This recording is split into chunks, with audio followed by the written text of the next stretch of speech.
मंगल ग्रह वाला आप लोग समझ में आ गया। चलिए इसको फिर से देखते हैं। बुध से बता रहे थे, तो बुध जो है वो सबसे क्या है, नजदीक का ग्रह है। सबसे नजदीक का ग्रह कौन है, बुध है। और यह सबसे कम दिन में, यानी कितना दिन में, 88 दिन में यह क्या कर लेता है, परिक्रमा कर लेता है। और अगर आपसे पूछेगा सूर्य सबसे ज्यादा तापांतर किस ग्रह का होता है, सबसे ज्यादा तापांतर किस ग्रह का होता है, तो बुध का होता है। ठीक, सबसे ज्यादा वेग किस ग्रह का होता है, बुध का होता है। ठीक, इसमें आपको ये याद रखना है 88 दिन वाला। ठीक, चलिए उसके बाद अंतरिक्ष यान भेजा गया था बुध ग्रह पर, कब, 2004 में भेजा गया।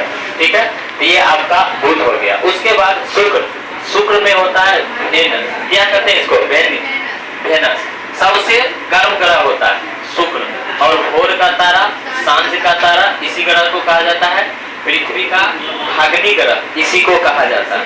ठीक है, चलिए उसके बाद पृथ्वी, पृथ्वी परिक्रमण काल कितना दिन में करता है, 362 दिन 6 घंटा। अगर 6 घंटा पूर्ण रूप से नहीं होता, होता कितना है, 5 घंटा 48 मिनट 40 सेकंड। पृथ्वी की आकृति कैसी है, तो अंडाकार, कैसी है, अंडाकार।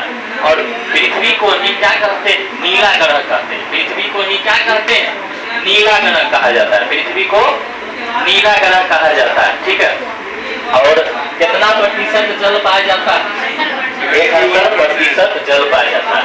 और पृथ्वी का एकमात्र उपग्रह कौन है, पृथ्वी का एकमात्र उपग्रह क्या है, चंद्रमा है। चलिए पृथ्वी अपने अक्ष पर कितना डिग्री झुकी हुई है, 23.5 डिग्री। और इसका घूर्णन कितना होता है, गति 66.5 डिग्री। अब देखिए पृथ्वी का विषुवतीय व्यास, पृथ्वी का विषुवतीय व्यास 12,756 कितना किलोमीटर। उसके बाद पृथ्वी का ध्रुवीय व्यास कितना होता है, 12,714। इसी में आपसे पूछेगा अंतर कितना होता है, अंतर क्या किलोमीटर, 42 किलोमीटर का। कितना किलोमीटर का, 42 किलोमीटर का अंतर होता है। ठीक है, चलिए उसके बाद पूछेगा पृथ्वी विषुवतीय परिधि, पृथ्वी का विषुवतीय परिधि कितना होता है, 40,075 किलोमीटर। उसके बाद पृथ्वी का विषुवतीय त्रिज्या 6378 किलोमीटर, 6378 क्या है, किलोमीटर। ठीक है, चलिए उसके बाद हम आपको बताए थे सूर्य का सबसे नजदीक का तारा परिक्रमा सेंचुरी, क्या है, परिक्रमा सेंचुरी।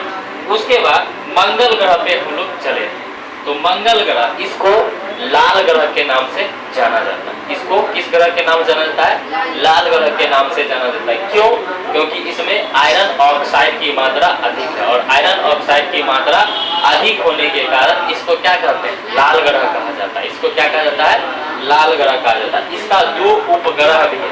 अब उपग्रह क्या क्या है, तो एक है डीमोस और एक है फोमोस, एक है डीमोस और एक है फोबोस।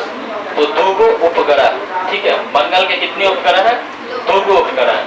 2 उपग्रह में अगर आपसे पूछेगा कि सबसे छोटा उपग्रह कौन होता है, सौर मंडल का सबसे छोटा उपग्रह, तो सबसे छोटा उपग्रह जो होगा वो कौन होगा, डीमोस होगा। कौन होगा, डीमोस होगा।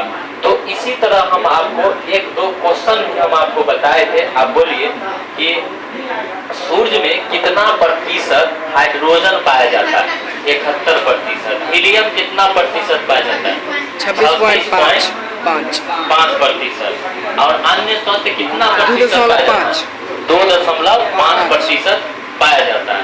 अब बताइए सूर्य का सबसे निकटतम ग्रह कौन होता है, सूर्य का बुध होता है। और सबसे दूर का ग्रह कौन होगा, सबसे दूर का ग्रह बताइए, कल बताए थे, नहीं, सबसे दूर का ग्रह बोलिए, नेपच्यून।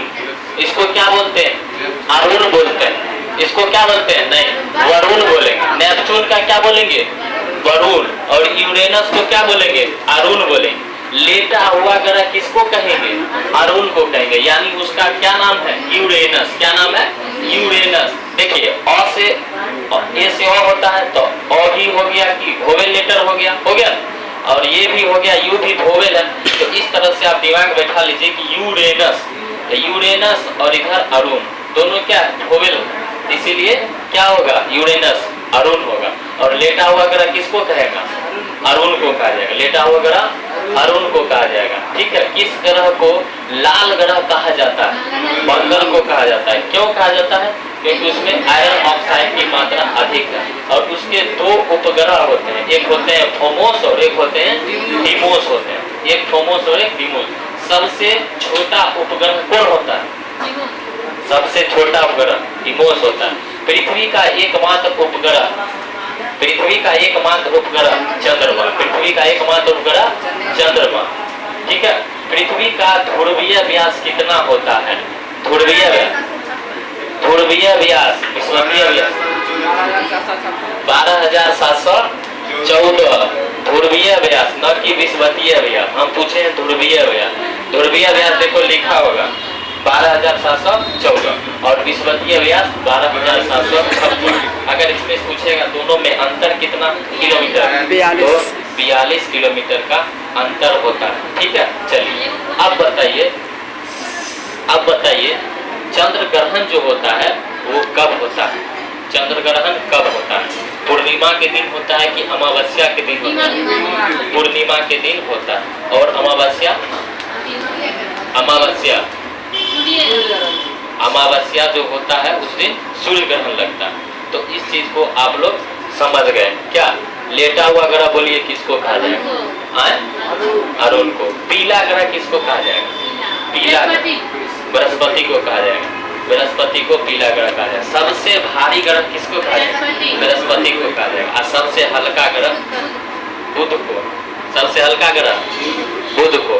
ऐसा ग्रह का नाम बताइए जिसके पास कोई उपग्रह नहीं है, बुध और शुक्र के पास कोई उपग्रह नहीं, बुध और शुक्र के पास कोई उपग्रह नहीं है। ठीक है, चलिए अब बताइए जो सबसे गर्म ग्रह किसको कहेंगे, सबसे गर्म ग्रह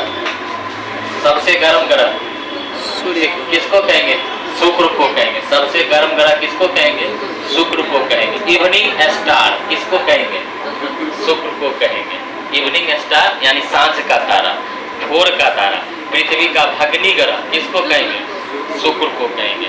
ठीक है, अगर आपसे पूछेगा कि सूर्य क्या है, सूर्य क्या है, एक तारा। सूर्य क्या है, एक तारा। ठीक है, और पृथ्वी का एकमात्र उपग्रह क्या है, चंद्रमा। पृथ्वी का एकमात्र उपग्रह क्या है, चंद्रमा। चंद्रमा के अध्ययन को क्या कहा जाता है, चंद्रमा के अध्ययन को क्या कहा जाता है, तो याद रखिएगा सेलेनोलॉजी। क्या कहलाता है, सेलेनोलॉजी कहा जाता है चंद्रमा के अध्ययन को। ठीक है, ब्रह्मांड के अध्ययन को क्या कहा जाता है, ब्रह्मांड के अध्ययन को कॉस्मोलॉजी। क्या कहा जाता है, कॉस्मोलॉजी कहा जाता है ब्रह्मांड के अध्ययन को। तो हम यही चीज आपको पढ़ा रहे हैं अभी पूरा। सूर्य में सबसे ज्यादा हाइड्रोजन पाया जाता है 71%। सूर्य में सबसे ज्यादा कौन सी गैस पाई जाती है, तो हाइड्रोजन पाई जाती है 71%, 71। ये हम आपको बताए हुए थे। ठीक है, चलिए अब है यहाँ पे आज सारा चीज तो कंप्लीट हो ही गया और सौरमंडल का सबसे उत्तर ये हो गया, तो यहाँ तक आपका कंप्लीट हो गया। ठीक है, बहुत सारा क्वेश्चन इससे आपको पूछा जाता है, तो आप लोग जो है तैयार हो जाइएगा। कल जो है आप लोग को क्या इसमें जो थोड़ा बचा हुआ है, ठीक है, वो भी बता देंगे, लेकिन वो जो बचा होगा वो सोमवार को पूरा क्लियर कर देंगे।